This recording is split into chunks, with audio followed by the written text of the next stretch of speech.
কোন যুব সমাজ যেন বিড়ি মুখে না দেয়, তাহলে দেখবেন যে আর কেউ দেওয়ার সাহস পাবে না। রাসূল মক্কা থেকে মদিনা যায় যুবকদের একটা সংগঠন করলেন, হিলফুল ফুজুল। হ্যাঁ, ফজলদের একটা সংগঠন করলেন। ওই যুবকেরা যেটা করেছে, যুবকদের বাইরে ওই ছোটরাও যেতে পারবে না, বৃদ্ধরাও যেতে পারবে না।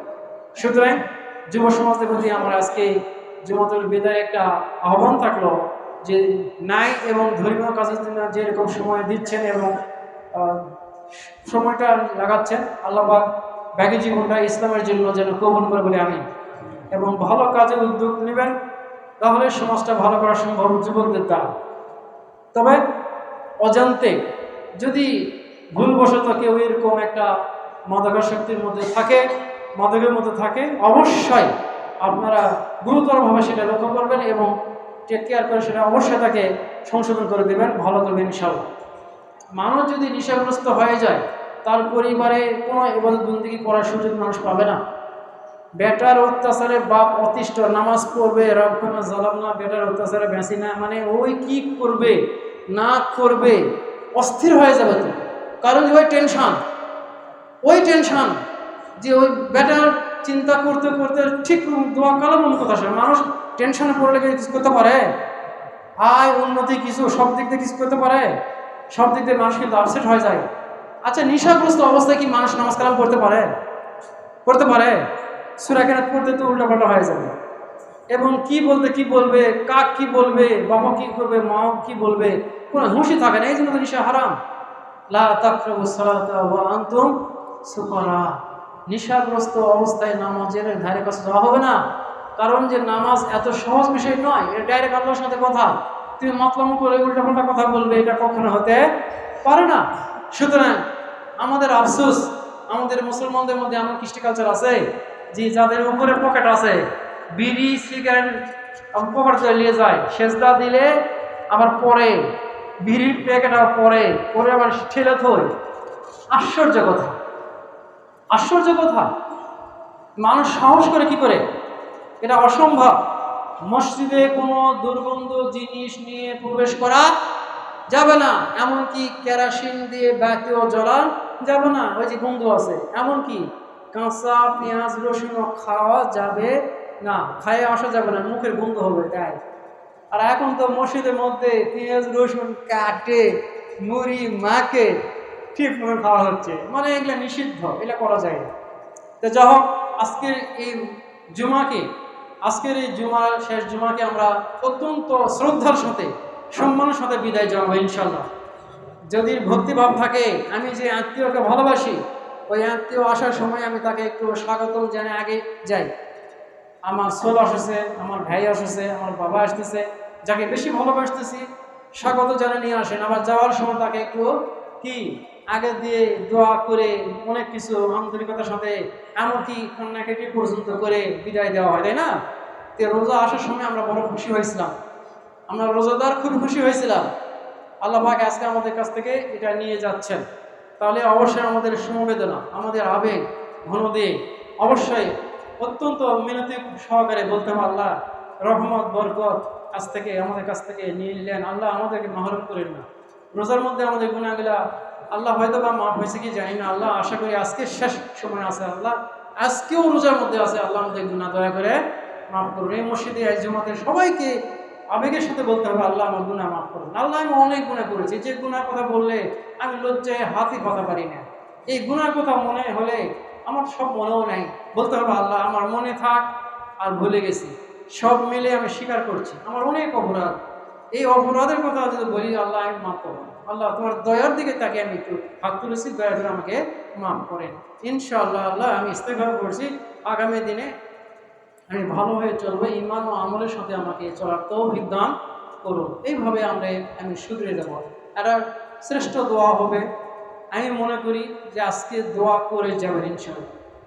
আপনারা এখানে হোক আর যেখানে হোক, একটা যে রেওয়াজ হয়ে গেছে, এটা আমাদের ভুল কি, যে ফরজ নামাজ পড়ার পর আমরা ছুটাছুটি করে চলে যাচ্ছি কোথায়, কেন? তাহলে যারা থাকছে তারা কি অপরাধ করতেছে? তাদের কাজ নেই, তাদের কোনো ব্যস্ততা নেই? আর আপনারা যে কজন গেলেন, আপনাদের খুবই ব্যস্ততা, তে সুন্নত নামাজটা পড়লেন কোথায়? এই মসজিদে যারা ফরজ নামাজের পর চলে গেছেন, সুন্নত নামাজ বাড়িতে যায় পড়ছেন, তারা আমাকে বলেন যে আমি বাড়িতে যায় পড়ছি হুজুর, তাহলে আপনাকে আমি মাফ করে দিলাম, আল্লাহ মাফ করবে। আর যদি না করে থাকেন এই সুন্নত নামাজ ক্যান্সেল করেন, বাড়িতেও পড়েননি, দেখা দেখি চলে গেলেন, তাহলে এই সুন্নত নামাজের দায়ভার নিবে কি? অথচ আল্লাহ বললেন আতিউল্লাহ ওয়া আতিউর রাসূল, আল্লাহর আনুগত্য করুন এবং রাসূলের আনুগত্য করুন। এবং আল্লাহ তাকে সার্টিফাই করলেন যে খুযু মা আতাকুম রাসূল, মা আতাকুম রাসূলু ফাখুযুহু ওয়া মা নাহাকুম আনহু ফান্তাহু। রাসূল যেটা করলেন, যেটা ধরার কথা বললেন ওটাই ধরো, ওই নিয়মটাই নাও, আর যেটা নিষেধ করলেন ওটা করো না। তাহলে আমি আশা করি আপনাদেরকে বেশি না পারলেও তো 2টা রাকাত সুন্নতের ওয়াক্তে আছে পড়তে পারেন, এটাও পড়েন না, কিছুই পড়লে চলে যান কেন? আপনারা যেখানেই যান এই নামাজগুলো বাতিল করেন না। সুন্নত নামাজ এটা এমনিতে হয়নি, আল্লাহ পাক যেটা রসুলকে সাপোর্টিং দিয়েছে ওহির মাধ্যমে, সেটাই কিন্তু উনি করেছেন, তাই ওটা বিধান হয়ে গেছে। এই নামাজ সুন্নত আর ফরজ যেটাই হোক আল্লাহ দয়া করে দান করেছে, আলহামদুলিল্লাহ। আর সেই জিনিসটা রসুল আপনাদেরকে শিখে গেছে, দিয়ে গেছে, আর আপনারা ক্যান্সেল করে দিয়ে চলে যাচ্ছেন, এটা অন্যায়, এটা হতে পারে না। রাসূলের বিরুদ্ধে যদি চলেন তাহলে মরার পরে মিনহা খালাকনাকুম ফিহা নুইদুকুম ওয়া মিনহা নুখরিজুকুম, এগুলা দোয়া বলতে বলতে ওর ভিতর দোয়ার যদি ঠিকই করে দেওয়া হয়, দোয়াটা যদি স্তূপ করে দেওয়া হয়, কোনো লাভ হবে? রসুলের আদর্শ এখানে না মানলে বিসমিল্লাহি ওয়া আলা মিল্লাতে মরার পরে এটা বলছেন, এটা আমরা ভালোই বললাম, কিন্তু জীবদ্দশায় যদি তার বিরুদ্ধাচরণ করেন তাহলে রসুল কি নিবে? নিবে না। রসুলকে ধমক দিয়ে বলেছেন মান গাশশা ফালাইসা মিন্না, যে প্রতারণা করে, যে ধোঁকা দেয়, সে আমার দলের নয়। রাসূল তাকে ক্যান্সেল করে দিয়েছেন। যদিও বলে যে আলা মিল্লাতে রাসূলুল্লাহ, রসুল নেন আপনার তরিকাতে রেখে গেলাম, কিন্তু রসুল আগে আইন পাশ করে দিয়ে গেছে যে প্রতারণা করে, যে ধোঁকা দেয়, সে আমার দলের নয়। তো রসুল তো আগে বলছে আমার দলের নয়, তাহলে আমি কি দিলেই হবে? সুতরাং আমি আশা করি কম করেন আর বেশি করেন, আল্লাহর বিধান এবং রসুলের সুন্নাত আমল করার চেষ্টা করেন। আল্লাহ আমাদেরকে তৌফিক দান করুন, আমিন। তাহলে রমজান মোবারকের মধ্যে আমরা দান সৎকার করেছি, মাংস উপহার করেছি, ইতিমশায় খোঁজখবর নিয়েছি, এবং লিল্লা বোলিং বা হাফজি মানসা বাচ্চাদেরকে প্রতি আমরা সহানুভূতি দেখাইছি, ওদেরকে ইফতার করাইছি, ভালোই মানে সব কিছু ভালো কাজ করার চেষ্টা করেছি। রোজার বাইরেও যদি আমরা ভালো কাজ করতে পারি ইনশাআল্লাহ।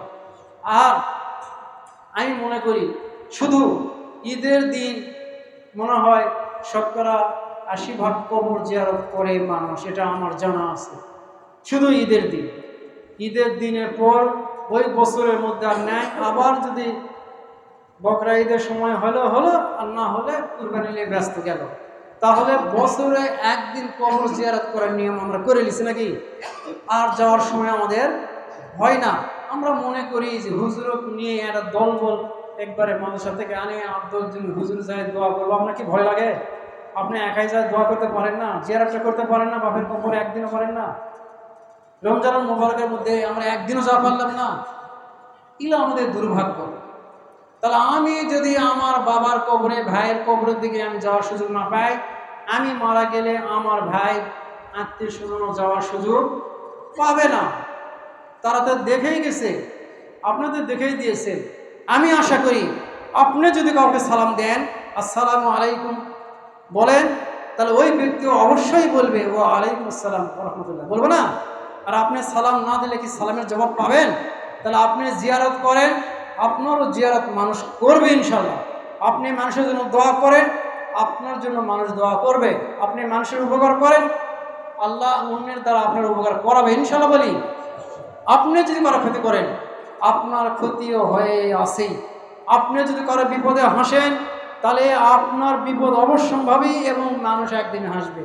কখনো এটা করা যাবে না, কারো বিপদে হাসা যাবে না, তাহলে ওই বিপদ আল্লাহ আপনাকে ফেলাবে। আর অভিশাপ কক্ষ করা যাবে না, যত বড়ই ক্ষতি করুক অভিশাপ করা যাবে না।